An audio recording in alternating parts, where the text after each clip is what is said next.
At the next briefing of the Ministry of Defense of the Russian Federation, a message was announced about the actions taken during the day on April 6 on the special operation. So between the city of Izyum and the city of Dnepr, in the Kharkiv region, there is a large railway junction called Lozovaya station. Through this important transport hub, an active supply of weapons to the troops of the armed forces of Ukraine based in the territory of Donbass and neighboring cities was observed.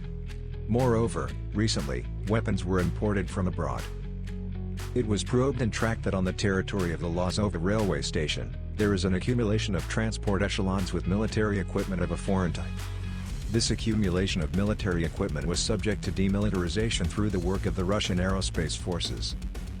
All the vaunted javelins and other anti-tank systems were destroyed in batches at this station right in the cars, along with other military equipment standing on the railway tracks awaiting unloading and dispatch to the areas of the APU grouping in the Donbass. High-precision missiles, according to the latest military reports and information, there were 3 of them in total, flew in from somewhere in the sky and turned all imported military equipment into a pile of scrap metal. Scrap metal, it is scrap metal in Africa, and nothing else. Therefore, assistance for the armed forces of Ukraine remaining in the Donbass in the form of Western assistance is not foreseen much.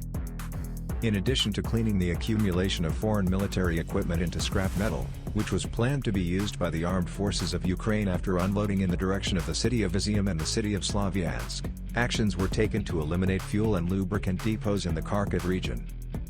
According to the report of the Ministry of Defense of the Russian Federation, the fuel base in the village of Chugev, which is located 25 kilometers southeast of Kharkiv, was destroyed. The lack of fuel and equipment leads to the demoralization of the army formations of the armed forces of Ukraine and their incapacity.